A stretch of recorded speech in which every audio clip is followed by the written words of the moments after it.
नमस्कार विद्यार्थी मित्रांनो. नुकताच बॉम्बे हायकोर्टचा लिपिक, शिपाई आणि इतर पदांचा 26 तारखेला एक्झाम झालेली आहे आणि त्या एक्झामची ॲन्सर की सुद्धा आलेली आहे. आणि सध्या तरी सर्व विद्यार्थी फक्त कट ऑफचा अंदाज लावत आहेत. तरीसुद्धा आपल्याला परीक्षेची काठिण्य पातळी आणि आलेले फॉर्म आणि दिलेल्या परीक्षांचे विद्यार्थ्यांचे मते यानुसारच निकालाची वाट पाहावी लागेल. सोबतच तुमच्यासाठी एक नवीन आणि अगदी तशीच म्हणजेच काय तर 10वी पास विद्यार्थी असेल. असेल म्हणजेच सर्वच विद्यार्थी 10वी पास आहेत. कारण की शिपाई पदासाठी तुम्हा सर्वांना माहीत आहे की किती फॉर्म आलेले होते. अगदी त्याचनुसार आता आदिवासी विकास विभाग यामध्ये चौकीदार भरती 2026 निघालेली आहे. ज्यामध्ये सर्वात मोठी सुवर्णसंधी ती आहे 10वी पास विद्यार्थ्यांसाठी आणि याच अनुषंगाने तुम्हाला मी संपूर्ण माहिती अगदी सोप्या भाषेत म्हणजेच 10वी पास विद्यार्थ्याला सुद्धा कळेल अशा भाषेत संपूर्ण जाहिरात तुम्हाला सांगणार आहे. तर विद्यार्थी मित्रांनो, ही भरती कोणासाठी आहे? तर ज्यांची 10वी पास आहे, सोबतच ज्यांना सरकारी नोकरीचे स्वप्न पाहत ज्यांना सरकारी नोकरी पाहिजे आहे. काय काम असते? तर आदिवासी विभागाच्या कार्यालय, आश्रमशाळा आणि वसतिगृहांची देखभाल आणि सुरक्षितता ठेवणे या प्रकारचे कामं जे सहजरित्या करू शकतात आणि शारीरिक कष्टाचे काम नाही, फक्त लक्ष ठेवण्याची जबाबदारी सहजपणे करणारे विद्यार्थ्यांसाठी ही भरती होणार आहे. सोबत एक नवीन अनाउन्समेंट म्हणजेच फोकस पी-वाय-क्यू नावाचे एक असे प्लॅटफॉर्म मी सुरू करत आहे, ज्यामध्ये तुम्हाला पी-वाय-क्यू कोणतीही परीक्षा असो, सरळ सेवेपासून ते एम-पी-एस-सीच्या मेन्सपर्यंत आलेल्या सर्व पी-वाय-क्यूचे विश्लेषण तुम्हाला एकाच ठिकाणी मिळणार आहे. सोबतच त्याचे पी-डी-एफ, फ्रीमध्ये मॉक टेस्ट आणि काही लाईव्ह टेस्टमध्ये तुमची एक्झामसुद्धा आपण घेऊ आणि तीसुद्धा अगदी मोफत. तर या चॅनलची लिंक मी या डिस्क्रिप्शनमध्ये देणार आहे. तर विद्यार्थी मित्रांनो, चौकीदार या पदासाठी काही महत्त्वाच्या तारखा आहेत. तर लक्षात ठेवा, एक म्हणजे 27 एप्रिल 2026 म्हणजेच कालपासून ही जाहिरात सुरू झालेली आहे. 18 मे 2026 म्हणजे शेवटची तारीख 18 मे रात्री 11:55 आहे. शेवटच्या तारखेची वाट पाहू नका. 10वीची मार्कशीटवर तुम्ही फॉर्म भरू शकता, तर नक्कीच लवकरात लवकर फॉर्म भरा.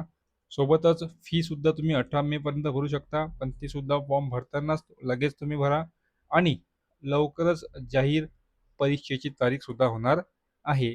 कारण की आता स्पर्धा परीक्षेमध्ये सर्व गोष्टींना गती आलेली आहे. तर कोण अर्ज करू शकतं? तर विद्यार्थी मित्रांनो, उमेदवार फक्त 10वी पास म्हणजेच एस-एस-सी पास असणे आवश्यक आहे. सोबत वयोमर्यादा ज्यांची 18 ते 38 वर्ष आहे आणि सोबत वयोमर्यादा सवलत म्हणजेच ओ-बी-सी, एस-टी, एस-सी, ई-डब्ल्यू-एस या प्रवर्गातील उमेदवारांसाठी 43 वर्षापर्यंत सूट देण्यात आलेली आहे. तर या सर्व विद्यार्थ्यांना फॉर्म भरता येणार आहे. सोबत दिव्यांग आणि माजी सैनिकांसाठी शासन नियमानुसार अतिरिक्त सवलतसुद्धा दिलेली आहे. तर अर्ज कसा भरावा हा आपण एक वेगळा व्हिडिओ पाहूच, पण सोबतच एक लक्षात घ्या, एक वेबसाईट आहे. ही वेबसाईट तुम्हाला मी लिंकमध्ये देणार आहे. या लिंकवर जाऊन तुम्ही रजिस्टर नोंदणी करा. पूर्ण फॉर्म योग्य माहिती भरा. सोबत काही डॉक्युमेंट्स जे आहेत ते अपलोड करायचे आहेत. ते तुम्हाला पुढच्या स्लाईडमध्ये दिसेल. सोबत पेमेंट, फी भरा आणि तुम्ही भरलेल्या पूर्ण फॉर्मची प्रिंट व्यवस्थितरित्या काढून ठेवा. सोबत एक माहिती लक्षात घ्या मित्रांनो, तुम्ही जेव्हा फॉर्म भरता तेव्हा आलेली ॲडव्हर्टाइज सोबत वेळोवेळी निघालेली नोटीस, तुम्ही भरलेला फॉर्म, तुमची हॉल तिकीट, तुम्ही दिलेली परीक्षेची जर हार्ड कॉपी असेल तर या प्रकारचे सर्व डॉक्युमेंट जमा करत राहा. जेव्हा तुम्ही जॉइनिंगच्या वेळेस किंवा व्हेरिफिकेशनच्या वेळेस जाता, तेव्हा यामधील काहीही कामी येऊ शकते.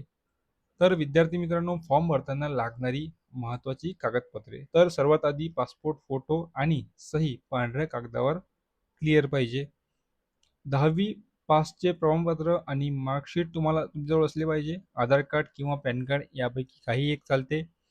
जात रहिवासी प्रमाणपत्र लागू असल्यास ते सुद्धा पाहिजे. नंतर डाव्या अंगठ्याचा ठसा आणि हस्ताक्षरातील प्रतिज्ञापत्र इंग्लिशमध्ये पाहिजे. कारण की एक्झाम कोण घेत आहे? IBPS. तुम्ही जर याआधी फॉर्म भरला असेल, तर तुम्हाला माहीत असेल की डाव्या हाताचा अंगठ्याचा ठसा आणि हस्तलिखित एक सेल्फ डिक्लेरेशनसुद्धा तुम्हाला द्यावे लागते. नंतर परीक्षेची फी किती आहे? तर परीक्षेची फी ओपन जर उमेदवार असेल त्यांना ₹1000 फी आहे आणि जर राखीव प्रवर्ग असेल म्हणजेच आरक्षण लागू असेल तर ओबीसी, एस-सी, एस-टी, ई-डब्ल्यू-एस यांच्यासाठी 10% सूट देण्यात आलेली आहे. फी केवळ ऑनलाईन यू-पी-आय किंवा कार्डनेच भरायची आहे. शक्यतो तुमच्या स्वतःच्याच यू-पी-आय किंवा कार्डने पेमेंट करा जर तुम्ही फॉर्म कुठेही भरत असाल तरी. आणि महत्त्वाचे म्हणजे ती नॉन रिफंडेबल आहे. एकदा तुम्ही फी केली, पेमेंट केले तर ते तुम्हाला रिफंड मिळणार नाही. नंतर विद्यार्थी मित्रांनो सिलेक्शन कसे होणार? तर यामध्ये शारीरिक चाचणी ग्राउंड अजिबात नाही आहे. फायनल मेरिट लिस्ट जी आहे ती आता किमान 45 मार्क आवश्यक दिलेले आहे. तर ही क्रायटेरिया आहे, पण तुम्हाला माहीत आहे की तुम्हाला जास्तीत जास्त मार्क मिळणे अतिशय आवश्यक आहे. नेक्स्ट स्टेप राहणार आहे कागदपत्रांची तपासणी, डॉक्युमेंट व्हेरिफिकेशन आणि थर्ड स्टेप राहणार आहे ऑनलाईन लेखी परीक्षा. म्हणजेच काय?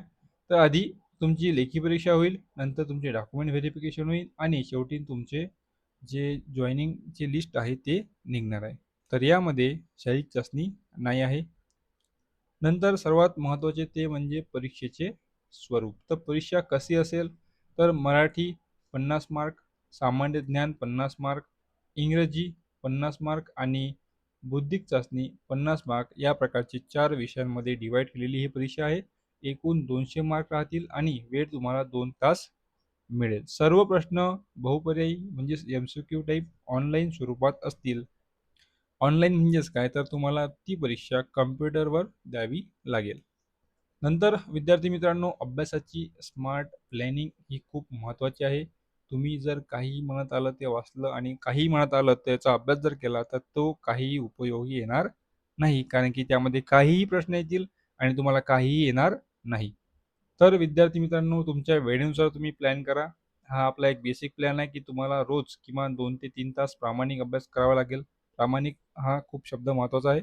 नंतर जुना प्रश्नपत्रिका ज्याचा आपल्याला बेस आता फोकस पी-वाय-क्यू चॅनलवर मिळेल. सरळ सेवा भरतीचे जुने पेपर्स सोडवा. पॅटर्न तुम्हाला समजेल की परीक्षेमध्ये प्रश्न कसे येतात. नंतर मॉक टेस्ट ही सुद्धा खूप महत्त्वाची आहे. तुम्ही तुमचा अभ्यास किती खोलवर गेलेला आहे, हे माहिती करून घेण्यासाठी मॉक टेस्ट अतिशय आवश्यक असते.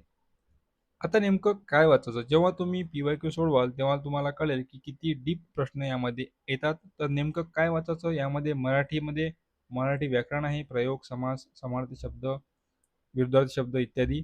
सोबत इंग्रजीमध्ये basic grammar, tenses, articles, synonyms, सामान्य ज्ञान जी महाराष्ट्राचा भूगोल, इतिहास आणि चालू घडामोडी. बुद्धिमत्तेमध्ये अंकमालिका, नातेसंबंध, बेसिक 10वीचे गणित. कारण की 10वीची परीक्षा म्हणजेच 10वी बेसवर परीक्षा आहे आणि क्लास 4ची ही पोस्ट आहे. त्यामुळे पेपर एवढा कठीण येणार नाही. आता विद्यार्थी मित्रांनो, हे तर तुम्हाला काही सांगायची आवश्यकताच नाही आहे. सरकारी नोकरीचे काय फायदे आहेत?